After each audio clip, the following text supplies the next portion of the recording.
అలాగే దేవా మా యొక్క ప్రార్థన విన్నపాలు మీరు స్వీకరించారు. అందులో బట్టి మీకు స్తుతులు స్తోత్రాలు. ప్రత్యుత్తర భాగంలో మీరు తోడుగా ఉన్నారు, ఆరాధనలో మీరు తోడుగా ఉన్నారు. వాక్య పరిచర్యలో మేము ముందుకు కొనసాగుతుండగా దేవా ఆత్మ సహాయంతో నడిపించండి. వింటున్నటువంటి మీ పిల్లలు ప్రతి మాట జాగ్రత్తగా ఆలోచించుకుంటూ వారి యొక్క ఆత్మీయ జీవితాన్ని బలపరుచుకునే విధంగా మీరే సహాయం అనుగ్రహించమని, జరుగు కార్యక్రమం అంతా మీకు మహిమకరంగా జరిగించుకోమని, ఘనత మహిమ ప్రభావాలు మీరే పొందుకోమని యేసుక్రీస్తు వారి పవిత్రమైనటువంటి నామంలో ప్రార్థన అడిగి వేడుకుంటున్నాము తండ్రి. ఆమేన్. ఆరాధనకు చేరి వచ్చినటువంటి నా ఆత్మీయ దేవుని కుటుంబాలకు, దేవుని పిల్లలకు మన ప్రభు రక్షకుడైనటువంటి యేసుక్రీస్తు వారి పవిత్రమైనటువంటి నామంలో మీ అందరికీ హృదయపూర్వక వందనాలు తెలియజేసుకుంటూ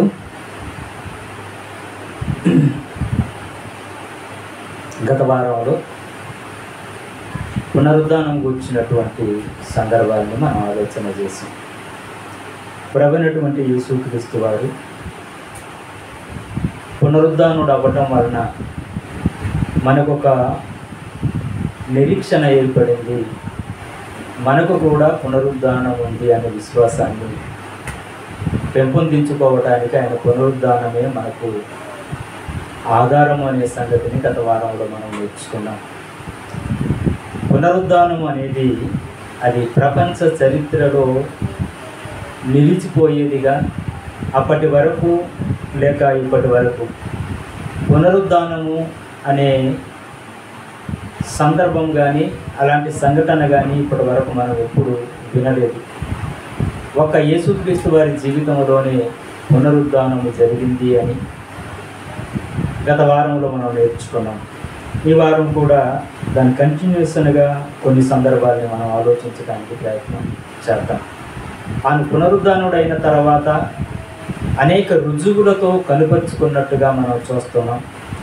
ఆయన పునరుద్ధానుడైన తర్వాత అనేక మందికి అగబడినట్టుగా మనం చూస్తున్నాం. బైబిల్ గ్రంథంలో చూస్తున్నప్పుడు ఆయన చూసినటువంటి వారు ఆయన గురించి సాక్ష్యం ఇస్తున్నట్టుగా, ఆయన చూసినటువంటి వారు వారి యొక్క సందేహాలన్నీ కూడా నివృత్తి చేసుకోవటానికి మరి యేసుక్రీస్తు వారిని ప్రశ్నలు అడిగినట్లుగా, లేక ఆయన దగ్గరికి వచ్చి వారి యొక్క సందేహాలు తీర్చుకున్నట్టుగా కూడా మనం చూస్తున్నాం. కాబట్టి పునరుద్ధానం అనేది మాట్లాడుకోవడానికి చిన్న విషయంగానే ఉంది, కానీ పునరుద్ధానము అనేది మన ఒక ఆత్మీయ జీవితంలో వాటి గురించి మనం ఆలోచిస్తున్నప్పుడు పునరుద్ధానం అనేది అది ఒక గొప్ప చారిత్రకమైనటువంటి సంఘటన, అలాగే మన జీవితంలో ఆశ్చర్యకరమైనటువంటి సంఘటన. పునరుద్ధానం అనగానే ఒక మనిషి చనిపోయి 3 రోజులు సమాధిలో ఉండి మళ్ళీ తిరిగి లేచి అనేక మందికి అగపడటం అనేది ఒక ఆశ్చర్యకరమైనటువంటి సంఘటన. అది ఒక వచనం బైబిల్ గ్రంథంలో మనం చూద్దాం, వివరంలోనికి వెళ్దాం. అపోస్తల కార్యము మొదటి అధ్యాయము, అపోస్తల కార్యము మొదటి అధ్యాయము 3వ వచనాన్ని ఒకసారి మనం చదువుదాం జాగ్రత్తగా. ఆయన శ్రమ పడిన తర్వాత ఏమంటే ఇక్కడ జాగ్రత్తగా మనం ఆలోచిస్తే ఆయన శ్రమ పడిన తర్వాత అంటే ఆయన గెస్తమనే తోటలో ఉంటున్నప్పుడు సైనికులందరూ కూడా వచ్చి ఆయన్ని పట్టుకున్న తర్వాత పట్టుకొని ఆ రాత్రి వేళలో మరి న్యాయసభ దగ్గరికి తీసుకుని వెళ్ళిన తర్వాత అక్కడ మరి అనేకమైనటువంటి వాదోపవాదాలు జరిగిన తర్వాత ఏమండి ఆయనకి సిలువ వేయడానికి అప్పగించిన తర్వాత ఆ సిలువ వేయబడిన తర్వాత ఆయన సిలువలో మరణించారు. ఆ మరణించిన తర్వాత సమాధి చేయబడ్డారు.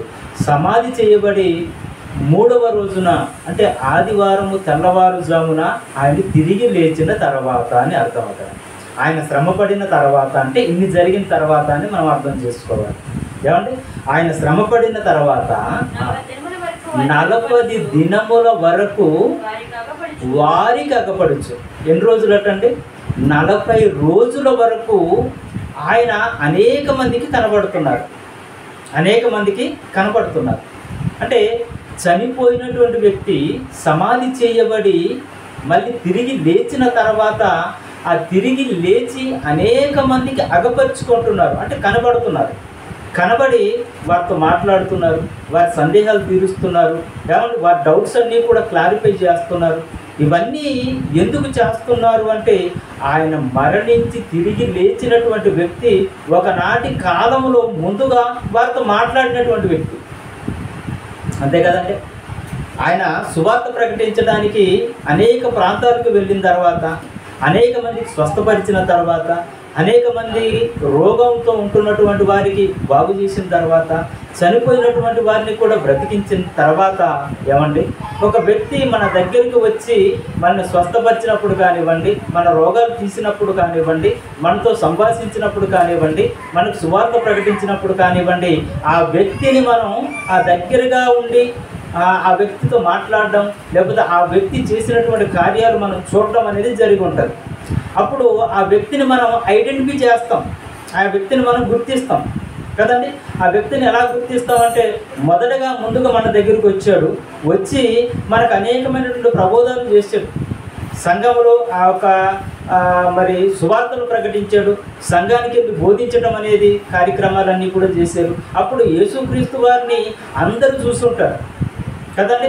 ఇప్పుడు నేను ఇక్కడ నిలబడి దేవుని మాటలు చెప్తున్నాను, మీరందరూ నన్ను చూస్తుంటారా?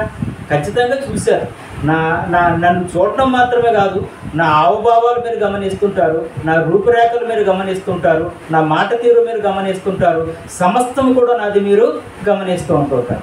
అలా గమనించిన తర్వాత నేనే ముందుగా చెప్పాను అనుకోండి, నేను చనిపోయి 3వ రోజున లేస్తాను అని చెప్పాను అనుకోండి, ఆ మాట మీ మనసులో ఉంది. నేను చనిపోయి 3వ రోజున తిరిగి లేచి వచ్చిన తర్వాత మళ్ళీ మీకు అగపడ్డాను అనుకోండి, అప్పుడు మీరు గమనించారా? ముందు ఆ రోజు సంఘంలో మాట్లాడింది ఈయనేనా కాదా?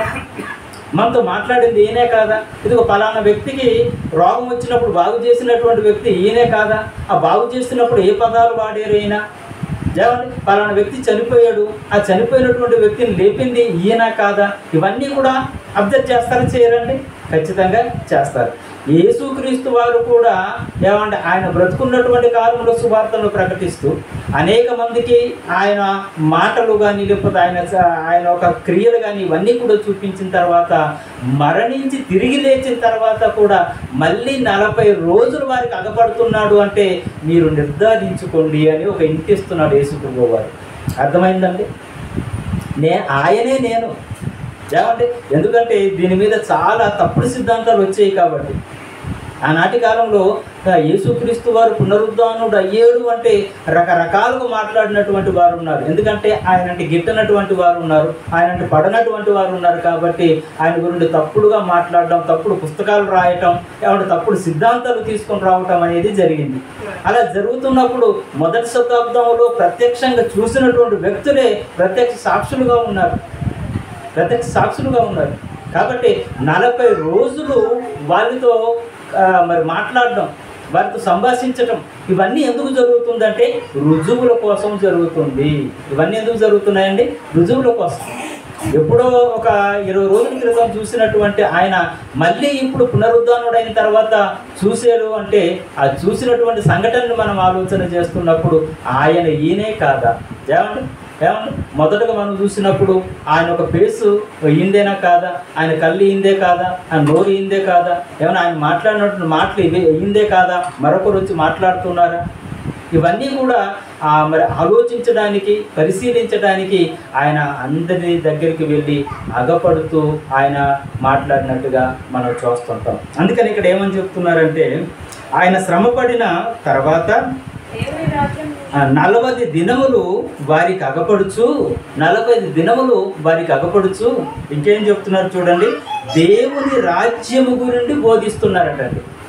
దేని గురించి బోధిస్తున్నారట? యేసుక్రీస్తు వారు దేవుని రాజ్యం గురించి బోధిస్తున్నారు. ఇంతగా దేవుని రాజ్యం అంటే ఏంటి?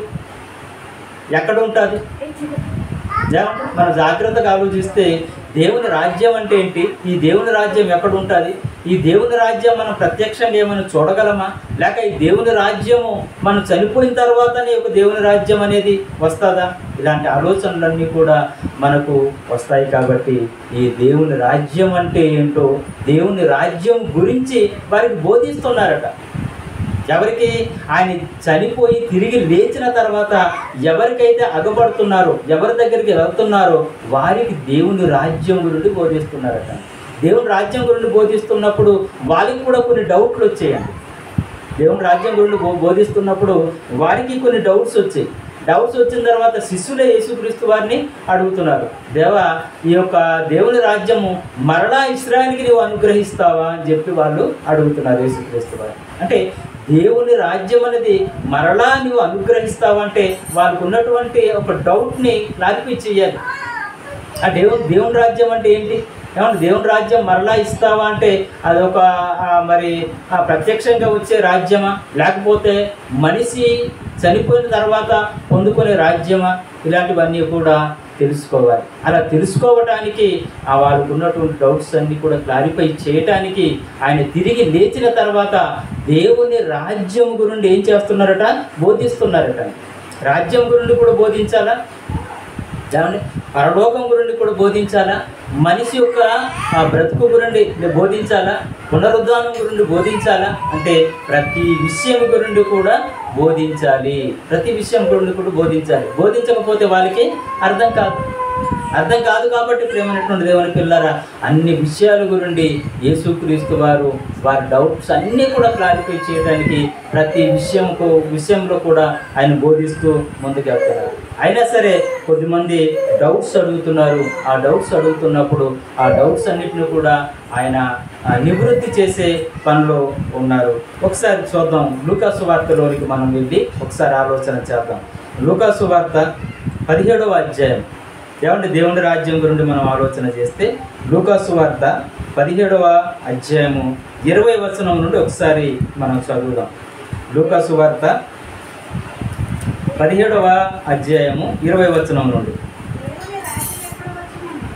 దేవుని రాజ్యము ఎప్పుడు వచ్చునని పరిసయ్యులు ఆయనను అడిగినప్పుడు. చూడండి వాళ్ళకి డౌట్. అంటే యేసుక్రీస్తు వారి దగ్గరకు వచ్చి దేవుని రాజ్యం గురించి బోధిస్తున్నారు. దేవుని రాజ్యం గురించి ఇదివరకులో బోధించాడు, చెప్పాడు. కానీ ఇక్కడ పరిసయ్యులు మళ్ళీ దేవుని రాజ్యం గురించి అడుగుతున్నారు. దేవుని రాజ్యం గురించి అడుగుతున్నప్పుడు దేవుని రాజ్యం ఎప్పుడు వచ్చునని పరిసయ్యులు ఆయనను అడిగినప్పుడు ఆయన దేవుని రాజ్యము ప్రత్యక్షంగా రాదు. ఏంటంటే దేవుని రాజ్యము ప్రత్యక్షంగా రాదు. ఎందుకనగా ఇదిగో దేవుని రాజ్యము మీ మధ్యనే ఉన్నది కనుక. దేవుని రాజ్యం ఎక్కడ ఉందటండి? మీ మధ్యనే ఉంది. మీ మధ్యనే ఉంది. దేవుని రాజ్యం ఎక్కడో లేదు. దేవుని రాజ్యం ఎక్కడ ఉంది? పరలోకంలోనూ ఎక్కడో ఉంది, లేకపోతే మరొక ప్రాంతంలో ఎక్కడో ఉంది అని చెప్పడానికి వీలుడు. దేవుని రాజ్యం ఎక్కడ ఉందంటే మీ మధ్యనే ఉంది. ఇప్పుడు మనమందరం కూడా ఎక్కడ ఉన్నామో తెలుసండి? దేవుని రాజ్యంలో ఉన్నాం. మనమందరం కూడా ఎక్కడ ఉన్నామో తెలుసా? దేవుని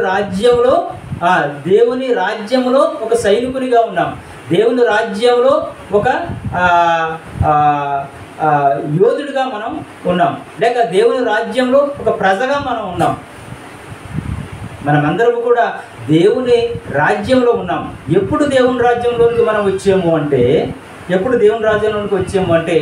సువార్త ప్రకటింపబడిన తర్వాత, ఆ సువార్త మాటలు విన్న తర్వాత మనలో మారు మనసు కలిగిన తర్వాత ఆయన్ని స్వరక్షకునిగా అంగీకరించి బాప్తిసం తీసుకొని ఆయన రాజ్యంలో మనమందరము కూడా వారసులమయ్యాము.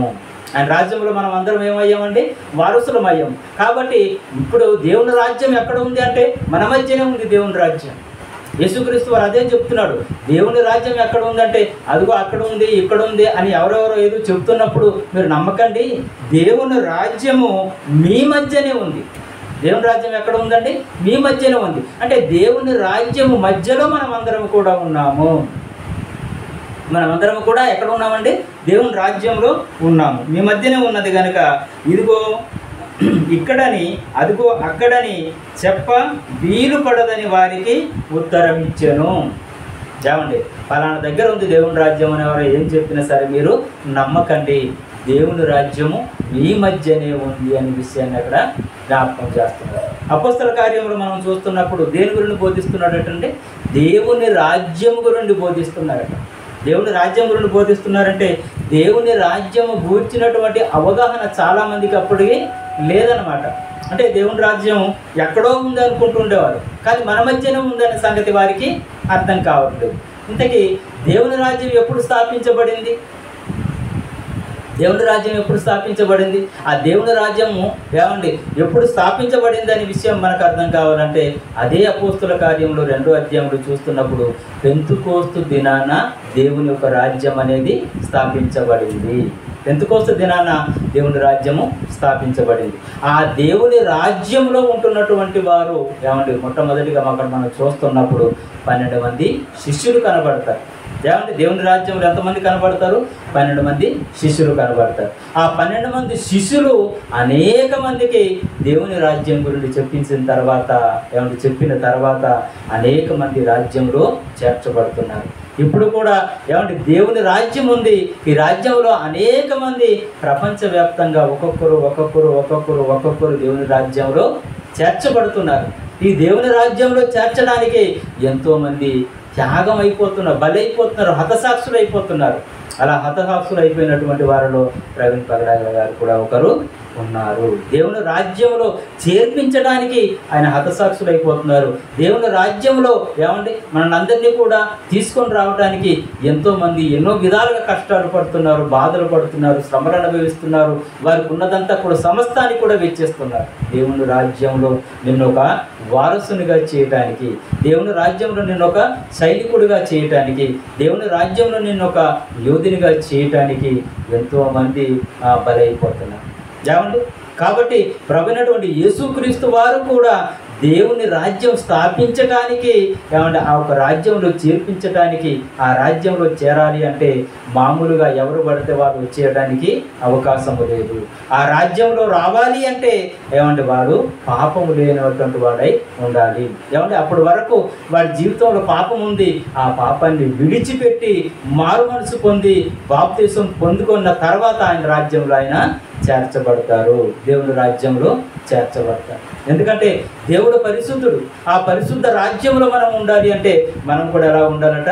పరిశుద్ధులుగా ఉండాలి. కాబట్టి అదే విషయాన్ని బోధిస్తున్నాడండి ప్రభు అయినటువంటి యేసుక్రీస్తు వారు. తిరిగి లేచిన తర్వాత కూడా ఏ మాటలు చెప్తున్నారు? దేవుని రాజ్యం గురించి చెప్తున్నారు. అపోస్తల కార్యం 1వ అధ్యాయం 3వ వచనంలో ఏం చదువుకుంటామండి? దేవుని రాజ్యం గురించి బోధిస్తూ, దేవుని రాజ్యం గురించి బోధిస్తున్నారు. అంటే ఏమని బోధిస్తున్నారు అంటే, ఇదిగో మీరు మారు మనసు పొందండి, పాప క్షమాపణ మీరు పొందండి, దేవుని రాజ్యంలో వారసులు కండి అని చెప్తున్నారు. మరి దేవుని రాజ్యంలో అందరూ వచ్చేస్తారా? అందరు రావడానికి అవకాశం ఉందా అంటే ఏమంటే అందరికి అవకాశం ఉంది. కానీ ఆ రాజ్యంలో నువ్వు చేర్చబడాలి అంటే నీ పాపాలను నువ్వు ఒప్పుకోవాలి. అప్పుడే ఆయన రాజ్యంలో నువ్వు ఒక వారసుడుగా అవుతావు. అంటే దేవుని రాజ్యంలో మనం ఒక వారసుడుగా అవ్వాలి అంటే మన పాపాలు ఒప్పుకోవాలి. ఏమంటే బాప్తిస్మము ద్వారా మన పాపాలు కడిగివేయబడాలి. ఆ పాపాలు ఒప్పుకోవటానికే ఆ ప్రభువైనటువంటి యేసుక్రీస్తు వారు శిలువలో మరణించినట్టుగా మనం చూస్తున్నాం. ఇంకేమని చెప్తున్నాడు చూడండి. అపోస్తల కార్యము 1వ అధ్యాయం 3వ వచనంలో దేవుని రాజ్యం విషయం గురించి బోధించుచు అనేక ప్రమాణములను చూపేట. ఏంటట ప్రమాణాలు అంటే రుజువులు. ఏమంటే అనేక ప్రమాణాలు చూపిస్తున్నాడు అంటే అనేక రుజువులు కనపరుచుకుంటున్నాడు. అంటే ఆయన పునరుద్ధానుడు అయ్యేడు అనే సంగతి 40 రోజులు వారు కనబడుతున్నారు కదా. 40 రోజులు కనబడుతున్నాడు అంటే ఈ 40 రోజులు కనబడుతున్నప్పుడు వాళ్ళకి రుజువులతో కనపరుచుకుంటున్నాడు, మామూలుగా కాదు. ఏమంటే మొదటగా ఏం చెప్పాడు?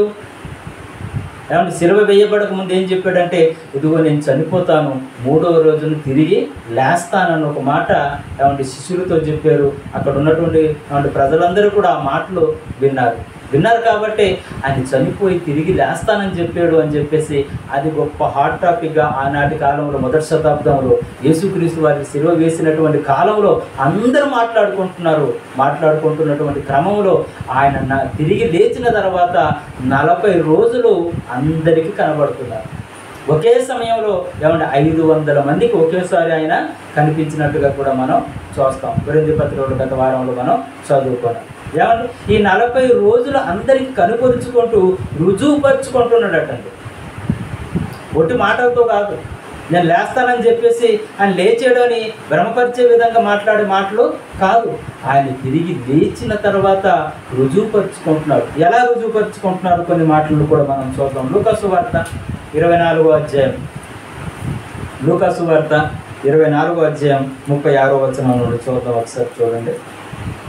లూకాసు వార్త 24వ అధ్యాయము 36వ వచనం నుండి మనం జాగ్రత్తగా ఆలోచన చేద్దాం.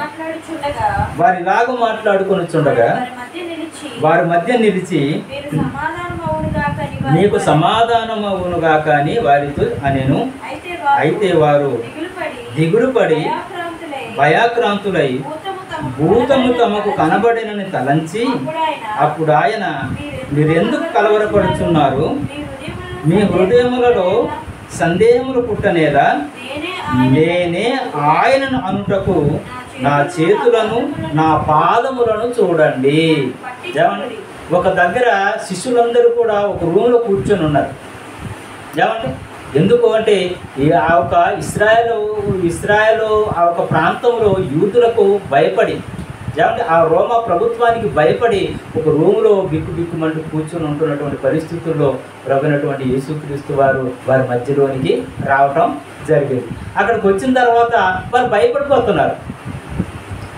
భయపడతాం కదండి, ఎందుకంటే చనిపోయిన వ్యక్తి 3 రోజుల తర్వాత మళ్ళీ మన మధ్యకు ప్రత్యక్షం అయ్యాడు అంటే మనకు కూడా డౌట్ వస్తుంది కదా. ఏమండి అప్పటి వరకు అలాంటి సంఘటన వాళ్ళు ఎప్పుడూ చూస్తూ ఉండలేదు, విని ఉండలేదు. కొన్ని విన్నారనుకోండి, పలానా ప్రాంతంలో ఈ సంఘటన జరిగింది, ఇది కూడా జరుగుంటుందని ఒక ఆలోచన రావచ్చు.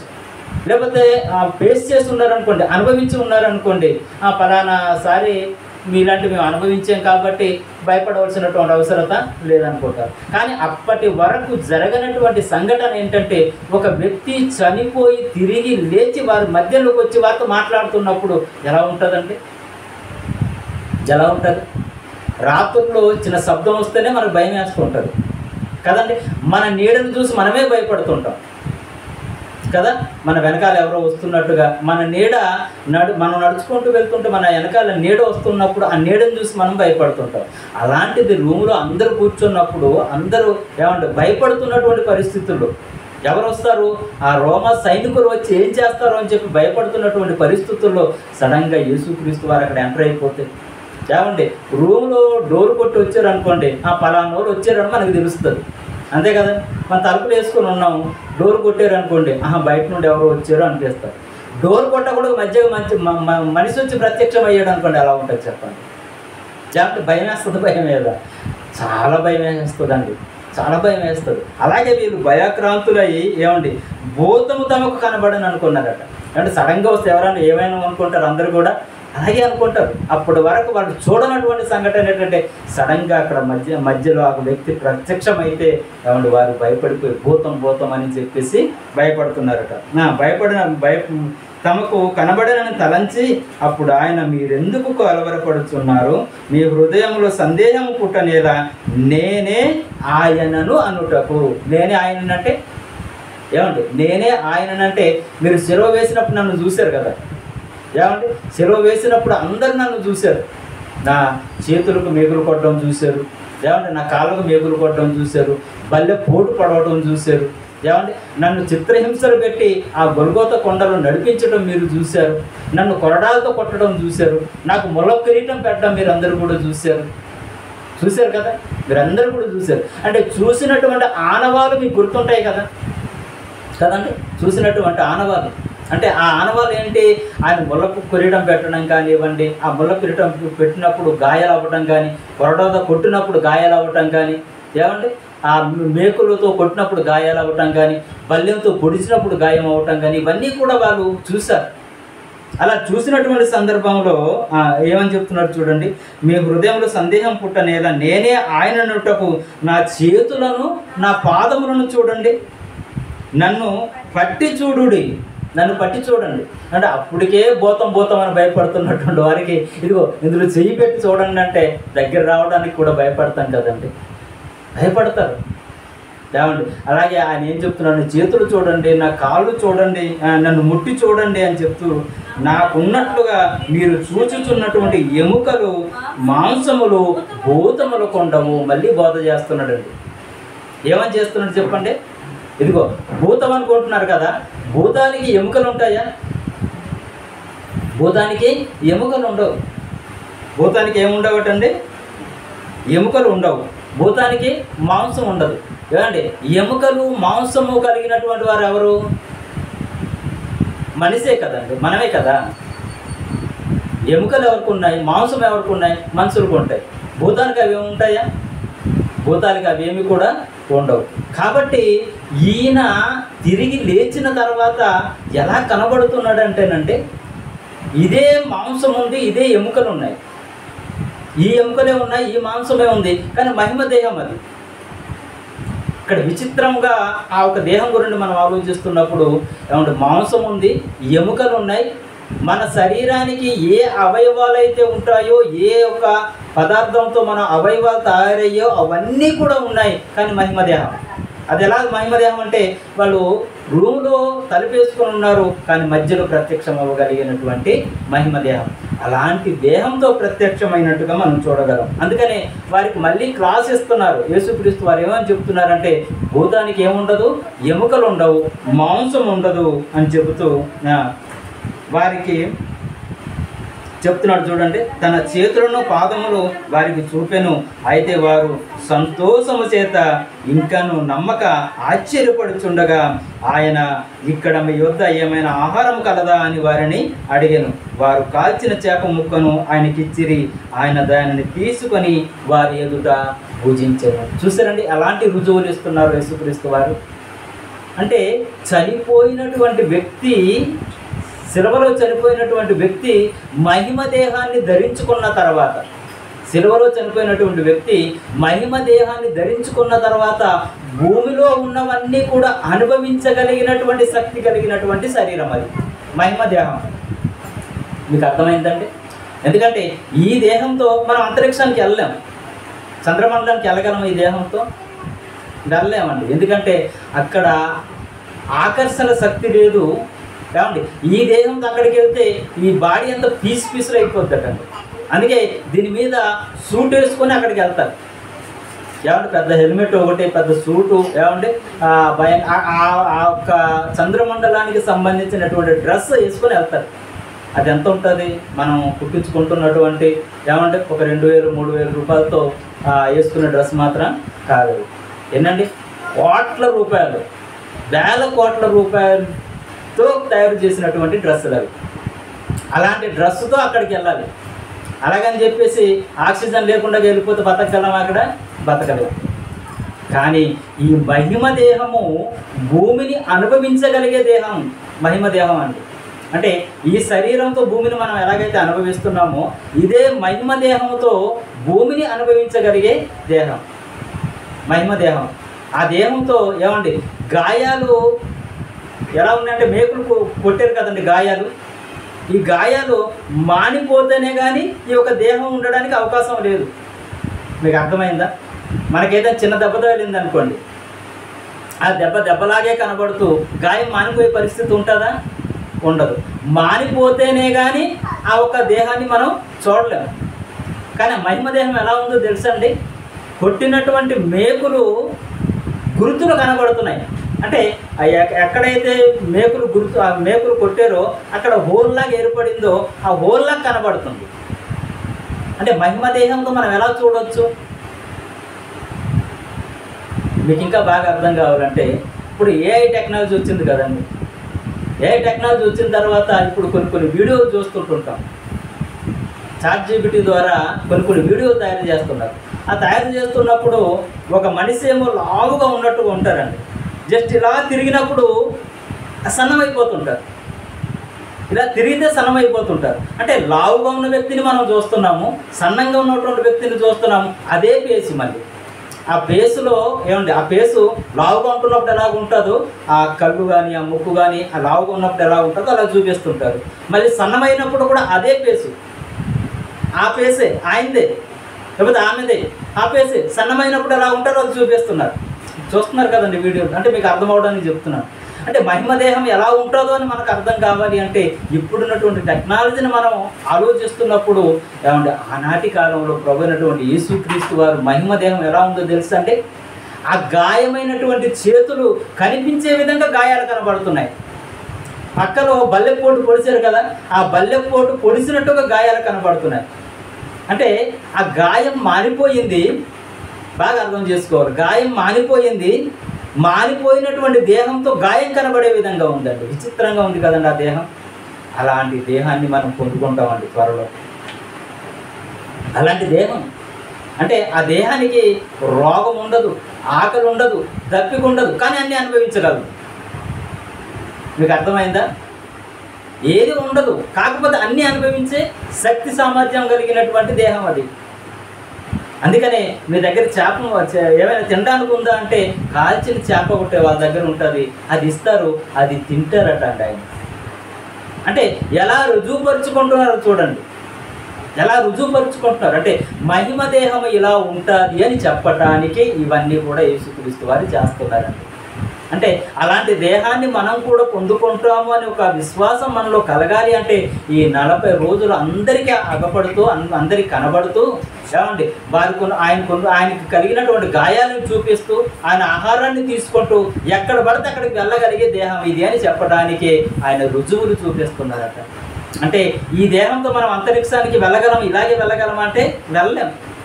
మరి ఎలా వెళ్ళవచ్చు అంటే మహిమ దేహము దీంట్లో ధరించుకుంటే. ఎందుకంటే ఈ దేహంలోనే మనం చంద్రమండలానికి వెళ్ళడానికి వేరే సూట్ ఒకటి వేసుకుంటే ఎలాగైతే వెళ్ళగలుగుతున్నామో అలాగే ఈ దేహంలో మహిమ దేహం, ఈ యొక్క దేహంలోనే మహిమ దేహం ధరించుకుంటే మనం పరలోకానికి వెళ్ళిపోతాం.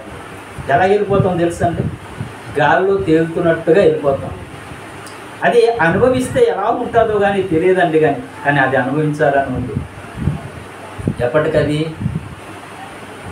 ఎప్పటికండి ఆయన రెండో రాకడలో ఇవన్నీ కూడా జరుగుతుంది. అదే విషయాన్ని చెబుతున్నారు. ఇంకొక మాట కూడా చూద్దాం, చూడండి. రుజువుల గురించి కొన్ని మాటలు మనం చూద్దాం. యోహాను సువార్త 20వ అధ్యాయం 19వ వచనం. యోహాను సువార్త 20వ అధ్యాయం 19వ వచనం. ఆదివారం సాయంకాలమున శిష్యులు యూదులకు భయపడి తాము కూడి ఉన్న ఇంటి తలుపులు మూసుకొని ఉండగా, ఏమండి శిష్యులు ఏం చేస్తున్నారట? యూదులకు భయపడి తాము కూడి ఉన్న ఇంటి తలుపులు మూసుకొని ఉండగా యేసు వచ్చి మధ్యను నిలిచి ఏమని చెప్తున్నాడట? తలుపులు మూయబడినటువంటి తలుపులు మూయబడినట్టుగానే ఉన్నాయి, కానీ యేసుక్రీస్తు వారు మధ్యలోకి వచ్చారట. సాధ్యమైంది ఏమండి? సాధ్యమా అంటే మహిమ దేహం ధరించుకుంటే సాధ్యం, ఈ దేహంతో దానికి అసాధ్యం. ఏమంటున్నాడో చూడండి తర్వాత. మీకు సమాధానం కలుగుగా కానీ వారితో చెప్పాను. ఆయన అలాగూ చెప్పి వారికి తన చేతులను ప్రక్కను చూపగా శిష్యులు ప్రభువును చూసి సంతోషించిరి. అంటే మహిమ దేహముతో వాళ్ళని కనుపరుచుకొని రుజువులు పరుచుకోవటానికి చూడండి ఎన్ని విధాలుగా యేసుక్రీస్తు వారు మరి వాళ్ళ దగ్గరకు వస్తున్నారు అనేది మనం ఆలోచన చేయగలిగితే కనపరుచుకోవడానికి ఇవన్నీ ఆయన చూపిస్తుంటున్నారు. ఏమండి ఈ విషయాలన్నీ కూడా జరిగిన తర్వాత ఆయన ఆరోహణం అయిపోతున్నటువంటి సందర్భాన్ని కూడా వాళ్ళకి చూపించాడండి మొదటి శతాబ్దంలో. ఎందుకంటే వాళ్ళు కనపరుచుకున్నాడు, ఆయన దేహం ఎలా ఉందో కనపరుచుకున్నాడు. ఆ దేహంతో ఈ లోకంలో ఉన్నటువంటి ఆహార పదార్థాలు అనుభవించవచ్చు, తినవచ్చు అనేది కూడా వాళ్ళకి చూపించుకున్నారు. ఒక రూమ్లో ఉంటున్నప్పుడు ఆయన మధ్యలో వచ్చి నిలబడడం అనేది కూడా చూపించుకున్నారు. చూపించుకున్న తర్వాత మళ్ళీ శిష్యులకు ఆయన ఆరోహణం అవ్వటం కూడా చూపిస్తున్నాడు. ఎందుకు ఇవన్నీ చూపిస్తున్నాడంటే, రుజువులు అవన్నీ ఎందుకు చూపిస్తున్నాడంటే రేపు పొద్దున మనం కూడా అలాగే ఆయనతో పాటు వెళ్ళిపోతాము అని చెప్పడానికి. ఆయన చెప్పి చేయనటువంటి వాడు కాదు, చెప్పి చేసినటువంటి ఆయన. అపోస్తల కార్యం చదువుదాం చూడండి. అపోస్తల కార్యం 1వ అధ్యాయంలో 9వ వచనం నుండి ఒకసారి మనం చదువుదాం చూడండి. ఈ మాటలు చెప్పి వారు చూచుచుండగా ఆయన ఆరోహణమాయెను. నేను చూడకుండా వెళ్ళిపోవచ్చు కదా. వారు చూచుచుండగానే ఆరోహణం అవుతున్నారట. అంటే వాళ్ళు చూడాలి, ఎందుకు చూడాలి? రేపు పొద్దున మేము కూడా ఈ యొక్క మహిమ దేహాన్ని ధరించుకుంటే ఇలాగే ఆరోహణమై పరలోకానికి వెళ్ళిపోతాము అని రుజువు. అంటే ఒక విశ్వాసం మనకు కలగాలి అంటే ఆయన చూపించుకునే విధంగా చేస్తున్నారు. చూడండి, ఆరోహణమాయను, అప్పుడు వారి కనులకు కనబడకుండా ఒక మేఘము ఆయనను కొనిపోయిందట. అంటే వారి కళ్ళకు కనబడకుండా ఒక మేఘం వచ్చింది, ఆ మేఘం వాహనం ద్వారా తీసుకొని వెళ్ళిపోతుంది. ఏమండి, ఈ శరీరానికి కొన్ని వాహనాలు ఉన్నాయి కొద్ది దూరం నడిపించడానికి కదండి. మనం ఒక ప్రాంతం నుండి మరొక ప్రాంతానికి వెళ్ళాలంటే, కొద్ది దూరం మనం ప్రయాణం చేయాలంటే ఏమండి, మొదటగా మన కాళ్ళతో ప్రయాణం స్టార్ట్ చేసాం. ఆ తర్వాత నెమ్మదిగా గాడిద కానీ గుర్రం కానీ ఏమండి ఒంట్ల మీద ప్రయాణాలు చేయడం స్టార్ట్ చేశారు. ఆ తర్వాత సైకిల్ మీద ప్రయాణం చేయడం స్టార్ట్ చేశారు. ఆ తర్వాత బైకుల మీద, కార్ల మీద, ఏమండి ఆ తర్వాత ట్రైన్స్ మీద, ఇప్పుడు హెలికాప్టర్స్ మీద, విమానం మీద, అంతరిక్ష నౌకల మీద ప్రయాణాలు మనం చేయడం నేర్చుకున్నాం.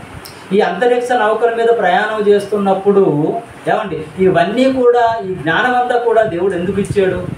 చంద్రమండలానికి వెళ్ళాలి, అంతరిక్ష నౌకలో మనం వెళ్ళాలి అంటే అందులో మనం కూర్చుంటే ప్రయాణం చేసి అక్కడికి వెళ్ళిపోతాం. అంటే ప్రయాణానికి ఒక సాధనం కావాలని మనకు అర్థమవుతుంది కదండి. మనం ప్రయాణించడానికి ఒక సాధనం కావాలి, దాన్ని మనం తయారు చేసుకొని మనం ప్రయాణానికి ఉపయోగించుకుంటున్నాం. అలాగే పరలోకానికి వెళ్ళడానికి కూడా మనకు ఒక సాధనం కావాలి. ఏంటవి? మేఘాలు. ఏమంటే మేఘాలు ద్వారా మనం అక్కడికి వెళ్ళే ఒక ప్రయాణ సాధనముగా దాన్ని ఉపయోగించుకోవడానికి దేవుడు ప్రకృతిని వాడుకున్నాడు అనేది మనకు అర్థమవుతుంది. ఏమండి మేఘాల ద్వారా ప్రయాణం చేయడానికి అవకాశం ఉందా లేదా అండి? మనకు రుజువు ఏంటో తెలుసండి, చెప్పమంటారా? ఏమండి మేఘాలు మన దగ్గరకు వస్తే వర్షం పడుతుంది. అంటే ఆ ఒక వాటర్ని ఎక్కడి నుండి తీసుకొస్తుంది? ఎక్కడో పడవలసినటువంటి వాటరు మేఘాల ద్వారా తీసుకుని వచ్చి మనం ఉంటున్నటువంటి ప్రాంతాలకి వర్షం పడేటట్టు చేస్తుంది. అంటే అదేం చేస్తుంది? వాటర్ని మోసుకొని వస్తూ మనం ఉంటున్నటువంటి ప్రాంతంలో వాటర్ పడేటట్టుగా చేస్తుంది. పాత నిబంధనలో కూడా, ఇశ్రాయేలు ప్రయాణంలో కూడా మేఘాలని దేవుడు వాడుకున్నాడు. ఏమంటే మనం ఉంటున్నటువంటి ప్రాంతంలో వాటర్ పడడానికి, ఏమంటే కొన్ని ప్రాంతాల్లో సముద్రాలు ఉండవు, కానీ అక్కడ వర్షం పడుతుందా లేదా? హైదరాబాద్లో సముద్రం ఉందా? లేదు, కానీ వర్షం పడుతుందా లేదా? వర్షం పడుతుంది. అంటే ఎక్కడో సముద్రాల్లో ఉంటున్నటువంటి వాటరు ఏమవుతుందండి? ఆవిరిగా పైకి వెళ్ళి, ఆ పైకి వెళ్ళినటువంటి వాటరు మనుషులు ఉన్నటువంటి ప్రాంతాల్లో ఏమంటే మేఘాల ద్వారా వస్తుంది. దేవుడు ఎంత టెక్నాలజీ పెట్టాడు అంటే, ప్రకృతిలో ఏమంటే ఎంత పని పెట్టాడో మనకు తెలియట్లేదు. సముద్రం లేనటువంటి ఆ ఒక చోటులో కూడా ఎక్కడి నుండో మేఘాల ద్వారా వర్షాన్ని తీసుకుని వెళ్ళి అక్కడ జల్లెడలాగా ఆ ఒక ప్రాంతాల్లో నీరు పడేటట్టుగా చేస్తున్నాడు. అక్కడ జీవనోపాధి కావాలి కాబట్టి, మనిషికి వాటర్ కావాలి కాబట్టి మేఘాల ద్వారా ఏమండి ప్రయాణం చేయటానికి ఉపయోగపడుతుంది అనేది మనకు అర్థమవుతుంది. ఒక మేఘం వచ్చి ఆయన్ని కొనుక్కోవడం కూడా చూశారటండి. అంటే ఇవన్నీ ఏంటో తెలుసా? మనకు రుజువులు. రేపు పొద్దున మనము కూడా అలాగే ఆ మేఘాల ద్వారా ఆయన్ని ఎదుర్కోవడానికి వెళ్తాము అని చెప్పడానికి చెప్తున్నటువంటి మాటలు. వారి కన్నులు కనబడకుండా ఒక మేఘం ఆయన్ను కొనిపోయాను. ఆయన వెళ్ళుచుండగా వారు ఆకాశం వైపు తేరు చూచుచుండిరి. ఆకాశం వైపు అలా చూస్తున్నారటండి. ఇదిగో తెల్లని వస్త్రం ధరించుకున్నటువంటి ఇద్దరు మనుషులు వారి యొద్ద నిలిచి, గలిలియ మనుషులారా, ఏమని చెప్తున్నారు? మీరెందుకు నిలిచి ఆకాశం వైపు తేరి చూచుచున్నారు? మీ యొద్ద నుండి పరలోకమునకు చేర్చుకోబడిన ఈ యేసే. అంటే పరలోకానికి వెళ్ళడానికి దేని మీద వెళ్ళిపోయారండి? ఆయన మేఘాల మీద వెళ్ళిపోయారు. పరలోకానికి మేఘాల మీదకి వెళ్ళిపోయినటువంటి ఆయన మరి కళ్ళ ముందు ఇవన్నీ కూడా చూసేటట్టుగా జరిగిస్తున్నాడు. చూసారండి యేసుక్రీస్తు వారు మేఘాల మీద వెళ్ళటం, పరలోకానికి వెళ్ళటం, మేఘాల మీద వెళ్తున్నారు. ఆకాశం వైపు చూస్తున్నప్పుడు ఆ మేఘాల మీద నుండి అలాగా యేసుక్రీస్తు వారు వెళ్ళిపోవటం అనేది మీరు చూస్తున్నారు కదా. అదే చెప్తున్నారు చూడండి. మీ యొద్ద నుండి పరలోకమునకు చేర్చుకోబడినటువంటి ఈ యేసే ఏ రీతిగా పరలోకమునకు వెళ్ళుట మీరు చూచితురో అదే రీతిగానే ఆయన తిరిగి వచ్చునని వారితో చెప్పాను. అంటే వెళ్ళటం చూసిన తర్వాత వస్తాడని మనం నమ్మాలా వద్దా? ఇప్పుడు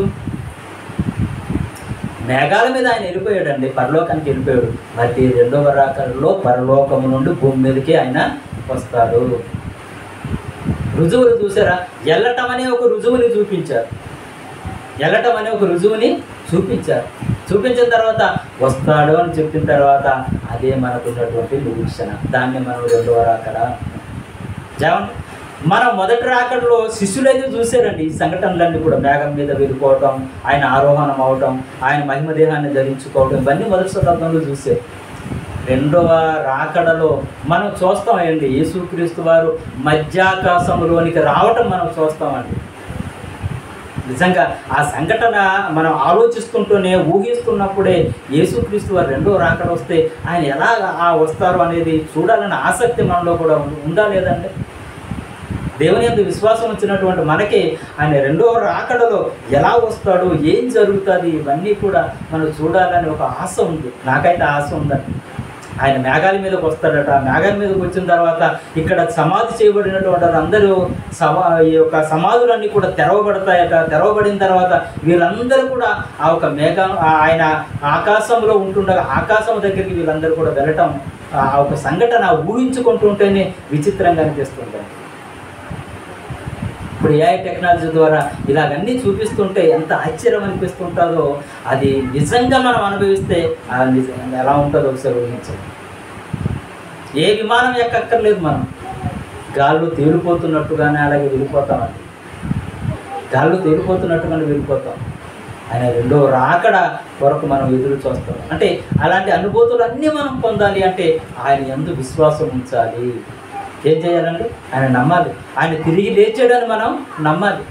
తిరిగి లేచాడని మనం నమ్మితే ఏమండి పరలోకానికి మనం కూడా ఏ రీతిగా, ఇప్పుడు ఆయన ఎలా చెప్పారట, ఏ రీతిగా అయితే మీరు పరలోకానికి చేర్చుకోబడ్డా మీరు చూసారో అదే రీతిగా మళ్ళీ ఆయన భూమి మీదకి వస్తాడు. భూమి మీదకి వస్తాడు. భూమి మీద కంటే భూమిలో అడుగు పెట్టరండి. ప్రభు అయినటువంటి యేసుక్రీస్తు వారు రెండో రాకడ వచ్చేటప్పుడు ఎక్కడ ఉంటారు తెలుసా? మధ్యాకాశంలో ఉంటారు. మధ్యాకాశంలో ఉంటున్నప్పుడు ఏమంటే ఆ సంఘటన ఎలా ఉంటుందో వచ్చేవారు మనం ఆలోచించాలి. ఏమంటే మీకు అంటే చూపించడానికి ఏమీ లేవు, కానీ అది ఎలా ఉంటుందో ఊహిస్తుంటేనే మనకు అర్థమవుతుంటుంది. ఆ మధ్యాకాశంలోనికి వచ్చిన తర్వాత ప్రజలందరూ కూడా చూస్తారట ఆయన ఆకారం ఎలా ఉంటాడు, ఆయన ఎలా ఉంటాడో. ఏమంటే ఆ మధ్యాకాశంలో ఎలా నిలబడతాడు. మన మేడ మీదకి వెళ్ళిన తర్వాత చూడండి, మేడ మీద నుండి పడుకొని ఆకాశం చూస్తున్నప్పుడు ఆకాశం అంతా కనబడుతుంటుంది. చూడండి, ఆకాశం అంతా కనబడుతున్నప్పుడు ఆ ఆకాశంలో ఏమంటే ఒక ఆకారం మనకు కనబడుతూ, ఆ ఆకారంలో ఆ ఒక పరదేశంలో నుండి కొద్దిమంది వ్యక్తులు ఆయనతో పాటు రావటం, ఆ తర్వాత ఇక్కడ నుండి కొద్దిమంది వ్యక్తులు సమాధులు తెరవబడటం, వీరందరూ కూడా లేవటం, ఆయన ఎదుర్కోవటం, వెళ్ళటం, ఇవన్నీ ఊహిస్తుంటే ఎలా ఉంటుంది ఒకసారి ఆలోచించి. కానీ అది జరుగుతుంది వాస్తవంగా. ఎందుకంటే మొదటి శతాబ్దంలో జరిగింది. యేసుక్రీస్తు వారు చనిపోయి 3వ రోజున లేస్తానన్నాడు, చనిపోయాడు, 3వ రోజున లేచాడు, అనేక మందికి అగపరుచుకున్నాడు, ఆ రుజువులు చూపించుకున్నాడు.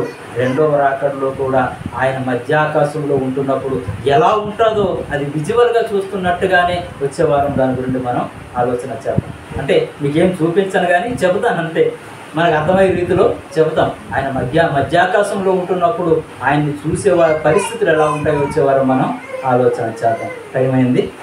ప్రియమైనటువంటి దేవుని పిల్లలారా, ఈ మాటలు అన్నీ కూడా మనం వింటున్నప్పుడు ఏమండి ఒక దేవుని కొరకు అర్థసాక్షులు అయిపోయినటువంటి వాళ్ళు వెళ్ళిపోయి వాళ్ళు ఎక్కడున్నారో ఏంటో, ఆ పరదేశంలో ఉంటున్నప్పుడు అక్కడ పరిస్థితులు ఏంటో, మన పూర్వీకులు చనిపోయిన తర్వాత ఆ పరదేశంలో ఉంటున్నప్పుడు వారితో సంభాషణ, ఇవన్నీ ఊహించుకుంటున్నప్పుడు ఎందుకు తొందరగా ఈ యొక్క దేహం విడిచిపెట్టి అక్కడికి వెళ్ళిపోతే బాగుంది అనిపించే విధంగా ఉంటుంటారు. ఏమంటే అంత ఆతృతతో ఉంటున్నటువంటి పరిస్థితి. అంటే ఈ యొక్క దేహంతో మనం ఉంటున్నప్పుడు లోకంలో కష్టాలు, బాధలు, శ్రమలు ఇవన్నీ కూడా మనం అనుభవిస్తున్నప్పుడు దేవుని కొరకు బ్రతికి అక్కడికి వెళ్ళిపోతున్నటువంటి వారిని చూస్తున్నప్పుడు మనం కూడా అలా బ్రతికితే బాగుండు అనిపించే విధంగా మన బ్రతుకులు ఉన్నాయి. కాబట్టి ప్రేమైనటువంటి దేవుని పిల్లలారా, మనం ఇప్పటి వరకు ఆలోచించింది ఏంటంటే ఆయన పునరుద్ధానుడు అవ్వటం అంటే ఏంటో, పునరుద్ధానుడు అయిన తర్వాత ఉంటున్నటువంటి పరిస్థితులు ఏంటో, వాటి అన్నిటి గురించి మనం ఆలోచన చేస్తాం. వచ్చే వారం ఆయన పరలోకము నుండి తిరిగి భూమి మీదకి రావడం అంటే ఆ ఒక మధ్య ఆకాశంలో వచ్చిన తర్వాత జరిగే సంఘటనలు ఏంటో వచ్చే వారం మనం ఆలోచన చేద్దాం. కళ్ళు మూసుకుందాం, ప్రార్థన చేసుకుందాం. మనం అందరం కూడా ప్రార్థనలో ఏకీభవిద్దాం. కళ్ళు మూసుకుందాం, వాక్యం కొరకు ప్రార్థన చేసుకుందాం. అలాగే రొట్టె నిమిత్తము, ద్రాక్షారసం నిమిత్తము ప్రార్థన చేసుకుందాం. మన మధ్య శృతి సిస్టర్ గారు ఉన్నారు, వచ్చి ప్రార్థన చేస్తారు.